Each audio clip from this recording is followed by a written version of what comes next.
Hi, good morning. This is Bhuvan Gaur from Bhuvan Simple Learning, and today I will explain you the little bit difference between the should, would, and must. Really, you will get and enjoy this video. Let's study the modals. And modal में भी क्या should. Should का मतलब चाहिए. Not only चाहिए का मतलब should ही होता है. इसमें ought to भी शुड जैसा ही होता है, जैसे हम शुड को यूज करते हैं. और इसके बाद जो हमारा मस्ट भी है उसका मतलब भी शुड ही होता है. Now let's watch that how can we analyse the should, must and ought to. First of all, अगर हम शुड की बात करें, शुड एक वेरी वेरी सिंपल एडवाइस देने के लिए होता है, और वो एडवाइस चाहे हम माने या ना माने, उससे हमारे शरीर या हमारे लाइफ पे कोई फर्क नहीं पड़ता. जैसे एग्जांपल मैं दे रहा हूं कि हम सबको पता है कि हाई ब्लड प्रेशर तब होता है जब हम लोग एक्स्ट्रा सॉल्ट लेते हैं, लेकिन उसके बावजूद भी हम लेते हैं. ठीक है, तो हमने इसमें नॉर्मली हमने इसको किस में डाल दिया, शुड में, यानी कि शुड एडवाइस में डाल दिया. People with high blood pressure should not take extra salt. ठीक है, इसी के नीचे एक और सेंटेंस मैंने लिख रखा है, we all really should take healthy diet in this corona period. अभी corona is going on, in this period क्या करना चाहिए, हमें हेल्दी डाइट लेनी चाहिए. लेकिन you can ask how many people are taking the healthy diet. So that's why it is a simple advice. Simple advice के लिए हम शुड लगाएंगे. अगर नीचे वाला देखेंगे आई मीन एग्जाम्पल, तो you should do more exercise and how many people are doing, you know very well. And it is that's why ये जो शुड है इसको हमने सिंपल और वेरी लाइट शुड कह दिया, जिसका मतलब चाहिए होता है. हम एडवाइस देते हैं लेकिन लोग करते हैं नहीं करते, वो दैट इज ऑल उनके ऊपर. ये इतनी नेसेसिटी एडवाइस नहीं होती है, ये बहुत लाइट एडवाइस होती है, वहां पर हम लोग शुड का प्रयोग करेंगे. अब हम ऑट टू की बात करते हैं, लेकिन ought to is not the light advice.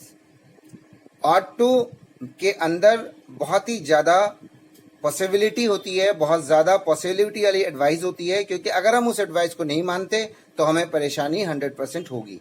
तो ऑट टू जहां पे चाहिए आता, जहां पे खासकर बहुत ही इंफैटिक एडवाइस की बात होती है, वहां पर हम ऑट टू का प्रयोग करते हैं. और ये ऑट टू रिलेट करता है हमारी मॉरल वैल्यू से, हमारी मोरालिटी से.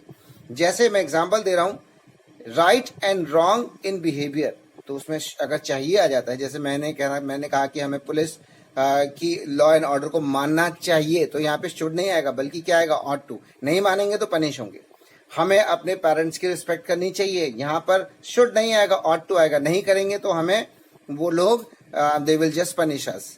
Respect all the religions, definitely if you will not respect, it's mean that we are not a human being. In that case should नहीं आएगा, ought to आएगा. We should follow the law and order of the country, of the nation. should नहीं आएगा, ought to आएगा. I think you get this point. One and more example I am just going to give you more. You can see on your screen, we ought to obey our elders. मैंने पहले ही बताया था. You all ought to be the kind for the animals. Definitely as a human being kind होना चाहिए. We ought to help the poor. हमें गरीब लोगों की मदद करनी चाहिए. Now must. मस्ट का मतलब भी चाहिए ही होता है, लेकिन इसका मतलब होता है जरूर चाहिए. जहां पे जरूर चाहिए आ जाता है, वो उस जगह पर हम लोग शुड और ऑट टू जैसे ही उसमें चाहिए हम लगाते हैं, लेकिन यहां पर जरूर चाहिए के लिए मस्ट आएगा. जैसे must shows the necessity in future, जैसे तुम जरूर मेरी एडवाइस को फॉलो करोगे, फ्यूचर के अंदर जरूर फॉलो करोगे, तो you must follow my advice. Must is very similar to should, जैसे मैंने बताया था, एंड ऑट टू. सभी स्टूडेंट को हार्ड वर्क करना चाहिए अगर वो सब पास होना चाहते हैं, तो जरूर करना चाहिए. All student must do hard work if they want to pass. So must is used for strong recommendation. Be careful. You just keep in your mind that must is used only for that time where we have to keep stress, ये बोलने के लिए कि चाहिए. जैसे the grammar book is must for all the school student. grammar book बहुत ज़्यादा ज़रूरी होती है, must है, बहुत ज़्यादा important है सारे स्कूल स्टूडेंट्स के लिए. Thank you very much, और hope you must get it some, and please subscribe and share this video.